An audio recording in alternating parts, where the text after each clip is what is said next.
Les débats de l'été Sud Radio.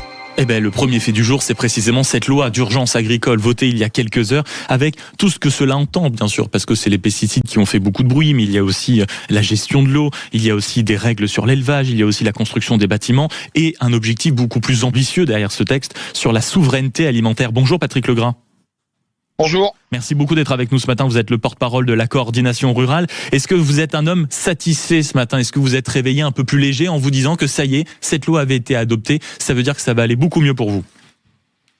Alors, je vais peut-être vous décevoir, mais aujourd'hui, la loi d'urgence agricole, comme son nom l'indique, c'est une doctrine maintenant en France. On travaille tout dans l'urgence. Ça ouvre des portes, mais ça ne règle en rien du tout les problèmes des agriculteurs. Je vais vous prendre par exemple deux exemples.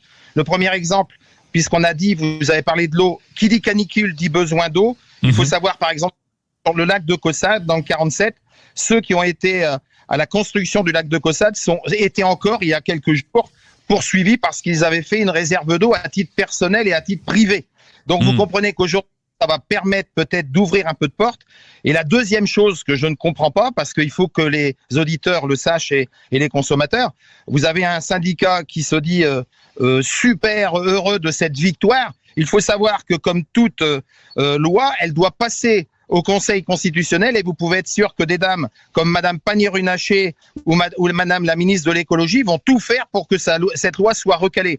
Donc, on ouvre une porte, mais ça règle en rien le revenu des agriculteurs. Ça règle uniquement la possibilité de produire sans perte d'argent pour ceux. Il faut savoir quand même que c'est la coordination rurale qui a été à la base depuis des années de combat contre les soulèvements de la terre, contre les réserves en Vendée et dans d'autres départements. Donc c'est un ouf de soulagement, mais en aucun cas c'est aujourd'hui gagné pour l'ensemble des agriculteurs français, même si c'est un besoin de manger et de produire pour nourrir les consommateurs français.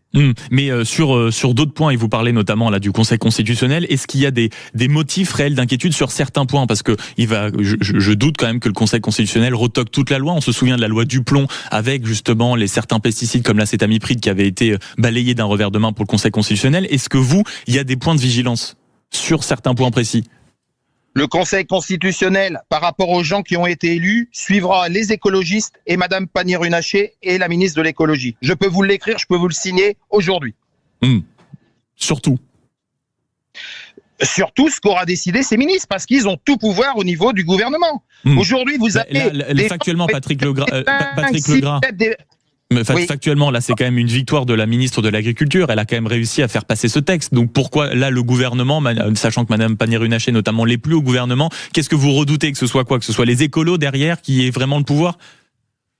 Quand vous avez quelqu'un comme Monsieur Biteau qui est sur les réseaux en permanence pour dire des mensonges, il n'y a pas d'autre mot, quand il dit que l'agriculture, l'eau, ça ne va servir que 6% des agriculteurs, vous devez bien vous douter que tous ces arguments qui passent sur les réseaux et dans les journaux ont une incidence. Et le Conseil constitutionnel suivra la volonté des écologistes parce que ce gouvernement en a besoin pour les prochaines présidentielles. Alors j'espère que je me trompe, mais vous savez, aujourd'hui, la démarche pour l'agriculture traîne depuis maintenant 4 ans.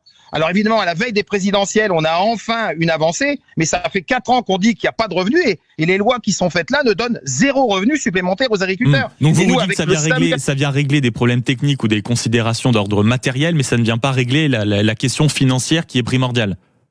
La question financière est primordiale. On est en train de travailler avec le SAMU agricole parce que en fait, on a des milliers d'agriculteurs qui sont en faillite ou qui ne seront pas suivis par leurs coopératives ou les banques. Donc vous comprenez que cette loi aujourd'hui, c'est presque une obligation, mais elle donne aucun argent supplémentaire à l'agriculture. Et aujourd'hui, avec la canicule, avec le besoin d'eau qui est récurrent, avec les problèmes que l'on a, on n'a pas de solution à court terme. Ça, c'est des solutions à moyen ou long terme. Puisque pour faire des termes, pour mettre en place toute cette philosophie, ça va prendre des mois et des années. Et toutes ces années perdues, c'est uniquement des agriculteurs qui vont disparaître ou se suicider. Et c'est ça qu'aujourd'hui, il va falloir que l'on propose à la ministre dans les semaines et dans les mois qui viennent. Donc oui, c'est une porte ouverte, mais pour nous, on reste très, très, très méfiant parce qu'à chaque fois, ça a été retoqué pour l'instant.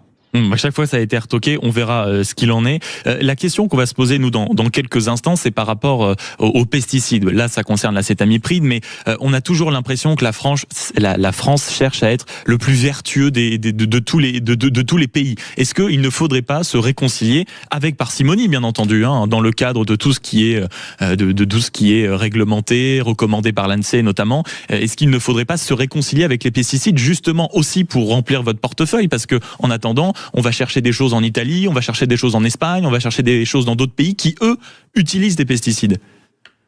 Alors vous voyez, depuis que je vous écoute, c'est pas dramatique, mais c'est une constatation. Vous avez employé le mot pesticide 6 ou 7 fois.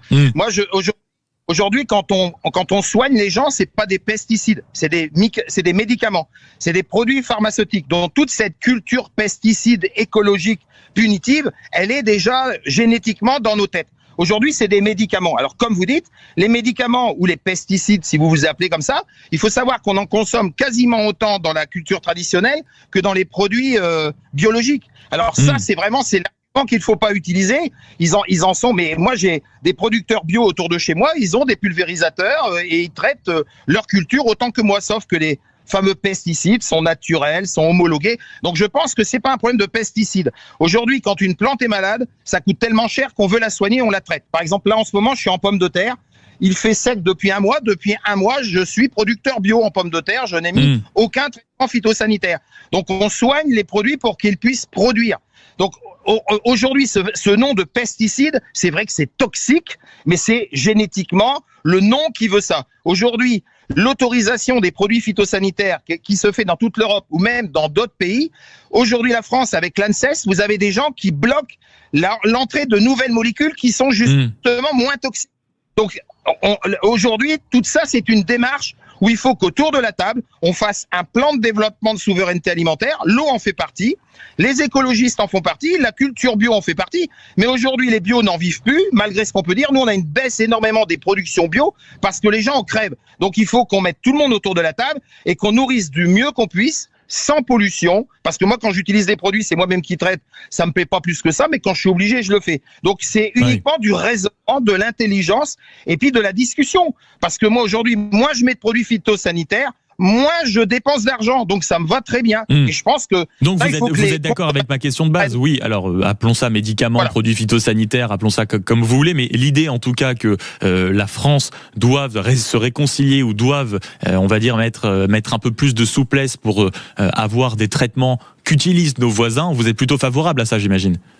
On en est non seulement favorable, mais il faut qu'il y ait ces discussions. Il faut savoir, et je le répète, que le modèle français de l'agriculture est un modèle reconnu au niveau mondial. C'est pour ça d'ailleurs que tous les pays veulent aujourd'hui acheter nos terres ou acheter nos productions. Donc le seul problème aujourd'hui, c'est le revenu des agriculteurs. Il faut que ce revenu soit calé sur les agriculteurs et pas sur l'agro-industrie. Aujourd'hui, les politiques suivent les agro-industries qui se sont développées en France et à travers le monde.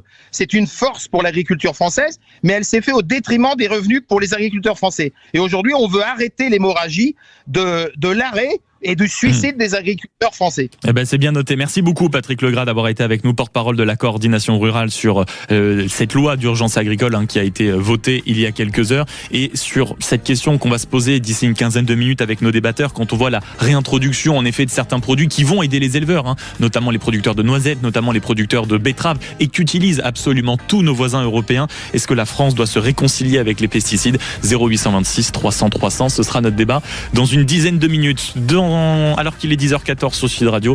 Et dans un instant, on va vous raconter une belle histoire. On va s'intéresser à de la pâtisserie, notamment au cannelé. Tiens, des bons cannelés bordelais, figurez-vous, une grande maison qui existe depuis 1980, c'est la maison Cannelé Bayardran. Eh bien, elle a trouvé un entrepreneur et on vous raconte ça dans une dizaine de minutes, dans quelques secondes. À tout de suite. Sud Radio. Il est 10h17 sur Sud Radio, suite des faits du jour avec cette fois-ci une belle histoire. J'imagine que pour certains d'entre vous, si vous êtes en vacances, vous êtes tout doucement en train de vous réveiller, en train de faire une grasse matinée, en train de vous balader, vous dites tiens, est-ce que ce serait pas l'heure de manger un petit quelque chose? Et tiens, pourquoi pas par exemple un petit cannelé, une petite pâtisserie avec des cannelés, avec une histoire, une belle histoire. Les Cannelés Bayardran, c'est la maison bordelaise qui a enfin retrouvé un repreneur. Bonjour Christophe Sevin. Bonjour. Merci beaucoup d'être avec nous ce matin. Vous êtes entrepreneur girondin, repreneur des Cannelés Bayardrans, aux côtés donc du groupe Brix. Racontez comment cette belle histoire s'est faite, parce que les Cannelés Bayardrans, c'est quand même une maison qui a été fondée à la fin des années 80, donc c'est un patrimoine, c'est une histoire. Comme vous l'avez dit, c'est un patrimoine et c'est pour cette raison que l'on s'est intéressé aux Cannelés Bayardrans. Et l'histoire a démarré à partir du moment où j'ai rencontré Philippe Bayardran, qui m'a parlé de sa passion pour les cannelés, pour son entreprise. Et avec Cédric O'Neill, pour nous, il était inconcevable que l'entreprise ne puisse pas perdurer, en tout cas, et évoluer. Et c'est pour cette raison qu'on s'est porté candidat et qu'on a fait un projet de reprise, tout en gardant l'héritage de Bayardran, avec les bases qui étaient faites, mais avec une évolution qui sera bien évidemment nécessaire à cette entreprise qui avait déjà une quarantaine d'années. Pour la petite histoire quand même, et il faut préciser, s'il y a eu reprise, c'est parce qu'il y a eu placement en redressement judiciaire, c'était le 22 avril dernier. Qu'est-ce qui a conduit cette entreprise, cette institution presque, Bayardran, au redressement judiciaire ? Écoutez, alors j'ai pas toutes les histoires, j'ai que l'analyse que j'ai pu faire de la reprise un petit peu de l'entreprise, mais tout d'abord, c'est une entreprise a besoin de vivre, a besoin d'évoluer, et je pense que cette évolution qui aurait été nécessaire post-Covid, parce que tout le monde le sait que le Covid a aussi changé beaucoup d'habitudes de consommation et aussi beaucoup au niveau économique, que ce soit les évolutions des matières premières ou que ce soit l'électricité. Et je pense que cette entreprise a vécu un petit peu trop sur ses acquis et n'a pas su se renouveler au moment où il fallait qu'elle soit renouvelée. C'est-à-dire, ça c'est toujours intéressant, l'évolution d'une entreprise, Christophe Stovin. Ça veut dire quoi, que après le Covid, il fallait faire quoi, un peu plus de vente peut-être en ligne, de vente à emporter, de livraison. C'était quoi les si vous voulez les chemins qui n'ont pas été pris post-Covid? Mais déjà, ce qu'il faut savoir, c'est que le Covid a accéléré les habitudes de consommation. On a une nouvelle génération aussi qui est arrivée. Et cette génération, il faut pas l'oublier, elle consomme aussi beaucoup à travers le téléphone. Donc, elle a besoin d'avoir de la dynamique. Et puis, il faut aussi trouver son public et le faire évoluer au niveau des produits. Et je pense que l'image de l'entreprise, elle est restée un petit peu trop classique pour cette clientèle-là. Parce que c'est cette clientèle, comme vous l'avez dit tout à l'heure, on se réveille le matin, on a envie d'aller prendre une petite pâtisserie. Le cannelé, quand on est à Bordeaux, c'est une institution, il faut pouvoir le faire. Et il va falloir réveiller un petit peu toutes ces saveurs autour du cannelé et le faire évoluer. Je pense que c'est ce qui a manqué aujourd'hui. Et c'est justement quand vous parlez de la reprise, quand vous parlez de l'avenir de ce projet, votre souhait, en tout cas c'est comme ça que c'est décrit ici et là, vous souhaitez en faire la durée du cannelé. Donc qu'est-ce que ça implique comme changement? Qu'est-ce que ça implique comme métamorphose pour la suite? C'est ce que j'étais en train de un petit peu vous expliquer. Pour nous, il y a une évolution contemporaine à avoir sur cette marque. Comme beaucoup de marques, aujourd'hui, les personnes qui sont attachées aux marques attendent aussi une évolution de la marque, et il faut savoir se renouveler. Et c'est ce que l'on va essayer de faire avec l'expérience que l'on a avec Cédric sur notre carrière entrepreneuriale. On a envie de le faire évoluer. La première des choses, ça va déjà être de la restructurer, parce que comme vous l'avez dit tout à l'heure, il est nécessaire que l'entreprise elle puisse être plus solide, donc la restructurer, la redynamiser au niveau commercial, la faire évoluer aussi dans sa gamme de produits, parce que beaucoup de saveurs et beaucoup de choses ont évolué ces dernières années, et il va falloir remettre un petit coup de boost à ce niveau-là, et c'est ce que l'on a mis dans notre plan et dans notre progression sur les prochains mois, les prochaines années. Et c'est un vrai pari, notamment parce que la reprise, vous avez décidé de conserver les 67 salariés quand même sur les 87, ce qui est une large majorité, et vous conservez donc les 11 points de vente, que ce soit sur les 16, que ce soit en Gironde et au Pays Basque. Écoutez, pour nous, le plus important, tout d'abord, c'était de garder le savoir-faire de l'entreprise, et il est important d'avoir justement les personnes qui ont contribué à cette évolution. On la connaissait pas, on n'a pas eu le temps de faire des audits, donc pour nous, la partie sociale était très importante. Et il s'avère qu'on a bien fait, puisqu'on découvre aussi des personnes qui ont envie vraiment de participer à l'évolution du projet. Des personnes qui sont là depuis 30 ans, 20 ans, 10 ans. Qui font partie de la maison. Et qui font partie de la maison. Et une entreprise, c'est avant tout les hommes. Et je ne me voyais pas dire, je vais éliminer des personnes pour essayer de repartir à zéro. Évidemment, on s'est mis un peu plus en difficulté en faisant ça, mais je pense qu'à terme, ça nous permettra d'avoir une meilleure assise de l'entreprise avec des gens qui veulent vraiment y participer. Et tous me disent, monsieur, on a envie que cette entreprise, se retrouve et qu'elle se redynamise parce qu'on aime cette entreprise. Et pour nous, c'était important de bien connaître l'ensemble de l'entreprise, d'y garder les points de vente auxquels beaucoup de clients sont attachés et qu'on les fasse évoluer. Il y a aussi toujours une question assez importante quand j'imagine, alors déjà quand on s'intéresse à ce type de commerce, mais aussi quand on les reprend, c'est toujours sur la qualité, sur le savoir-faire, sur la transparence des produits. Il y a souvent des débats sur la congélation, sur le fait que ça ne soit plus tellement fait maison, que les savoir-faire. Il y en a eu beaucoup, oui. C'est pour ça. Donc comment on va traiter avec ça? Est-ce que la promesse aussi de reprendre une telle maison, c'est de dire non, on va revenir aux fondamentaux, c'est-à-dire qu'on va tout refaire, on va sélectionner des produits de meilleure qualité, on va arrêter tout ce qui les polémiques sur la congélation, sur le manque de savoir-faire, sur le fait que ce soit des produits limite préfabriqués. Comment vous allez gérer tout ça? Tout d'abord, je pense que il y a une communication à reprendre et vous l'avez dit tout à l'heure dans la présentation. Le savoir-faire est une chose, l'exprimer est une autre. C'est le fameux quoi? C'est le fameux savoir-faire et le faire savoir, c'est ça? Écoutez, ouais, exactement. et vous avez raison. C'est qu'il faut reprendre effectivement la communication autour de cette marque-là parce que beaucoup de choses ont été dites. Et vous savez très bien que lorsqu'il y a une communication avec des réseaux sociaux qui est pas maîtrisée, ça part un petit peu dans tous les sens. Et j'ai entendu beaucoup de choses. Et quand je le vis de l'intérieur aujourd'hui depuis une dizaine de jours, j'ai découvert des choses qui n'ont pas été bien exprimé ou interprété. Donc, ce qui veut dire aussi que quand on parle de reprise d'une maison, Christophe Sevin, c'est aussi un des mots-clés quand je vous entends, c'est aussi la modernisation à tous les niveaux sans doute, y compris dans la communication, sur la manière de s'adresser aux clients via les réseaux sociaux, via d'autres plateformes. Alors, effectivement, je parlais de modernisation, mais je parlais d'esprit un peu contemporain. Puisque il faut une marque, et Bayardran est une marque, et une des raisons pour laquelle on s'est intéressé à Bayardran, c'est que on se posait la question, est-ce que le cannelé c'est Bayardran ou est-ce que Bayardran c'est le cannelé? Et je pense que dans les 40 dernières années, Bayardran a été le cannelé dans la région bordelaise. On se souvient tous, et une des raisons pour laquelle j'ai repris aussi, c'est que quand j'étais jeune en vacances, et que je venais sur le bassin toute mon adolescence, mon grand-père, quand il m'achetait, il me faisait goûter un cannelé de Bayardran. Ouais, donc c'est ça, c'est vraiment l'institution et la marque. C'est ça qui est génial. Et c'est la force de la marque, c'est-à-dire qu'on a un souvenir dans toutes les mémoires bordelais, c'est Bayardran. Et beaucoup de personnes que je revois dans les boutiques, puisque j'ai tourné dans les boutiques, les clients me disent: mais monsieur, ça va redevenir comme avant, les recettes ont changé, les ci, les ça. Mais en fait, les recettes n'ont pas changé, n'ont pas évolué dernièrement. C'est juste la mémoire des gens et la communication qui a été faite qui ont eu ça en tête. Et donc, pour répondre à votre question, la communication sera importante. On fera aussi une communication où on permettra aux gens de découvrir la maison Bayardran. C'est un peu...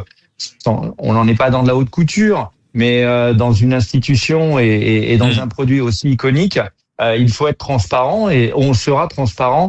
Et si à la limite c'est pas de la haute couture, ça sera du sur-mesure. Mais ma dernière question, Christophe Sevin, c'est que dans un monde où, vous l'avez très bien décrit tout à l'heure, il y a eu des changements de consommation, est-ce qu'on a encore une marque comme Bayardran qui peut exister dans le sens où c'est une marque qui va raconter une histoire, qui va raconter un produit, qui j'imagine aussi se paye un produit comme ça? Est-ce que c'est le bon contexte et est-ce qu'aujourd'hui c'est la bonne période pour relancer une marque, une histoire, une volonté, un savoir-faire, un certain prix aussi? Écoutez, il y a la première, moi je vais vous poser une question. Est-ce qu'aujourd'hui le cannelé va disparaître?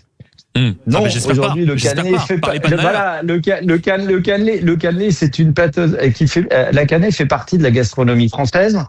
C'est un produit qui est iconique, donc il ne va pas disparaître. Donc la marque Bayardran aujourd'hui doit reprendre sa place comme d'autres marques qui existent, mais elle a besoin aujourd'hui de se repositionner et elle a besoin de remettre l'église au milieu du village, comme on dit, pour sa gamme de produits. Donc se réinventer ensuite, pour en réalité beaucoup mieux exister. Voilà. Et aujourd'hui, on parlait des marques tout à l'heure, il y a une émergence qui est folle de marques dans tous les domaines. Mais les clients, quand on est dans une période un petit peu instable comme on l'est aujourd'hui, beaucoup ont besoin que des marques iconiques se réinventent. Et soit en réalité de véritables repères. Merci beaucoup Christophe Sevin d'avoir été avec nous, entrepreneur girondin et repreneur donc des cannelés Bayardran aux côtés du groupe Brix. Félicitations donc pour cette belle aventure. Et ici à Sud Radio, autant vous dire qu'on va se renseigner assez rapidement sur la qualité de ces cannelés. Là, je peux vous dire qu'il va y avoir du reportage, il va y avoir de l'enquête, il va même avoir de l'investigation, ça je vous le dis. 10h28 sur Sud Radio, dans un instant, les débatteurs qui rentrent en studio. Et vous, amis auditeurs, au 0826 300 300 avec ce premier fait du